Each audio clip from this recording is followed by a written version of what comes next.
Hello everybody, this is Estefania. This is my little channel called Rustic Olive. In today's video, we're going to be talking about Xerjoff, the ones that I have in my collection. And I do want to start off by saying that these are the ones that are in my collection that I wear. They're not the ones that I love on other people because, I mean, I don't know how other people perceive fragrances, but there's some fragrances that I just love to smell on other people, but not on me. And like, if you've watched my other videos like Naxos or like Side Effect, I mentioned that. So I love those and I adore smelling them, but it's not one that I wear. So it's like, I like smelling the trail of it, but it's not that one that I want to purchase for my own collection. So the video today is just specifically for the ones that are in my collection that I enjoy wearing. So that's what this video is about. Just that quick disclaimer, and then at the end, maybe I'll talk about the other ones that I've talked about in my previous videos. So like the Decas, the Naxos, etc., that I like to smell on other people. So it's not going to be in any particular order, but I am going to talk about each individual fragrance a little bit, not too much on the notes or the breakdown. It's more of like what it is I like about it and why I purchased it. So the first one is none other than Dama Bianca. And you can see that this thing has gone down quite a bit. And in another list video that I made on this one, I mentioned how my only regret with this one is not having gotten the bigger bottle. I got the little one, and I kick myself in the butt every day for getting this little one versus a big one. I love this fragrance so much. It's traveled with me to Mexico twice already. It's just such an easy to wear fragrance, like no brainer, just throw it on. I think anyone would enjoy this. Like for Mother's Day is coming up. I think even my picky mom would love this. Like, so beautiful, so like versatile. I love this one. I want it forever in my collection, and I'm running out.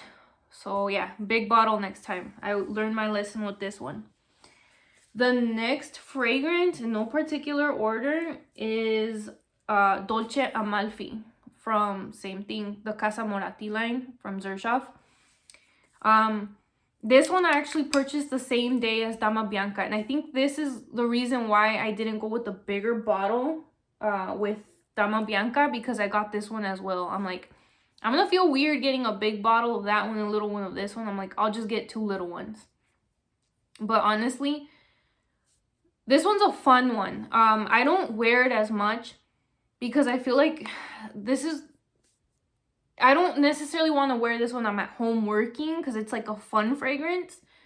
When have I worn this? I feel like it's more when I go out, when I'm doing something outdoors, like running errands or like going shopping or like things like that, when it's just like a fun, uplifting mood, more so than like staying at home kind of a thing. So can you tell I don't shop that much? Yeah, so this one isn't as worn as the other one, but I don't think I would necessarily repurchase this one as much as the other one. Like the other one's in my collection forever. This one's just kind of like that fun moment. It's gummy, like fun. It reminds me of Stubborn Soda. So I don't know where they sell Stubborn Soda, but out here where I live, Stubborn Soda has like different flavors. They have like, I don't know, pineapple vanilla or like orange vanilla, pineapple agave or something like that. They have like a whole bunch of like really yummy, interesting sodas. This reminds me of like their orange one. So it's like that fun soda gummy kind of vibe. I like it. I just don't wear it much. The next one, I've actually made a whole video on this one. This is none other than Udin Overdose. This is like that citrus woody perfume, and one of the few citrus fragrances that I really, really like. That's this one right here. I don't know if you can, you can kind of tell. If I turn it over, you can kind of tell. This one you kind of have to use sparingly because it's such a beast that you gotta be careful with this trigger. But yeah, I love this one too. Smells amazing, lasts amazing. I like to wear that one out when I go eat to restaurants, etc. So this next one, I kind of touched on this one in another list I had for my top Xerjoff picks. That one was more geared for like masculine scents, but at the same time, I feel like this one is super unisex. And I talked about the issue that I had with the bottle. This one is none other than Herba Pura. And you're probably wondering, if you're barely like tuning in or you're like recently subscribed to this channel, you're like, why the heck does a bottle look like that? It's supposed to be a velvety bottle. Yes, it is. When I purchased this one, it came in the box and everything, but I guess like it wasn't sealed correctly at the top. I don't know what happened. It started leaking a little bit. Long story short, you can still kind of see the velvet color that was once there. I just peeled it off. It drove my OCD nuts. And I just couldn't, I didn't like the way it looked, like where it was half peeled at the top because of that leak. I just yanked the whole thing off. And you can still see it in the back that it's stuck behind like this little plaque right here. You can still see it at the bottom as well. Point is that I took off the velvet and I've used it like this. It's the same fragrance. I don't care for the velvet too much. It's still that great fragrance. It's a beast.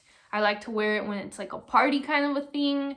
I was in between this one and another fragrance for a wedding party, but I ended up going for the other one just because it was a little bit fruitier. But this one's amazing as well. Level is right there. It's still at to the top, but once you pass this part right here, it's gonna go down pretty quick. Anyways, I love that one as well. The next one that I have is none other than Lyra. I smelled this one at Scent Bar. I remember when I first smelled this one. I had smelled so much stuff that day that like at that place, and I just couldn't, I didn't pick it at first. I ended up going with another fragrance, but I kept remembering this one. I took a sample. I loved it afterwards. Like it was just, you know, when you smell like 15 things in, oh, I moved this thing. When you smell like 15 things in one day, you kind of get overwhelmed. Correct me if I'm wrong. So this one was one of those, it was like already like literally to the 14th thing I smelled that day. So my nose was already like not having it. But I remember the first time I smelled this one, it reminded me of like mango con chile. I know it sounds crazy. Maybe it had to do with the other stuff that I had smelled that day, whatever the case may be. I didn't purchase it right away, but I kept coming back to it and I ended up getting the big bottle. And I do not regret it. It's a beautiful citrusy vanilla. So it's not just like a flat vanilla. It's like a vanilla with like a tanginess to it. And sometimes I do still feel like it smells a little bit like mango con chile just because of that tanginess. But yeah, it's vanilla with blood orange. Beautiful fragrance, beautiful bottle. The little monita looks like my aunt. My aunt looks like that. She doesn't know that. All right, the next one. Yeah, let's talk about this one. I don't know if I've talked about this one in another video, but I think I have. This is from the Shooting Stars collection, La Capitale. This is like a fruity, leathery, fun perfume. It smells so good. This one on my skin is quite dry, and I've mentioned that quite a few times in this channel, and that's an important factor when you're kind of like choosing fragrances, that like when you're looking at reviews, you kind of hope that the person might have like similar skin chemistry to you. And I just have to say, like, this one does kind of get lost in my skin a little bit, but I know it's there because other people can smell it. So I don't know if it's a combination of my nose, like me getting used to it, and my skin sucking up some of the notes. I still love it. I don't use it much because I feel like this one's more for like special occasions. I wouldn't necessarily just wear it here at home because this one does project a lot in the very beginning, like a lot on my skin. I still love it. I think I honestly think this one I would probably rebuy if I was to ever run out of it. I just love the scent so much. Okay, so that's 1, 2, 3, 4, 5, 6. So that was my 6th one. I got 3 more to go. And the next one is one that was kind of like a love at first sniff for me.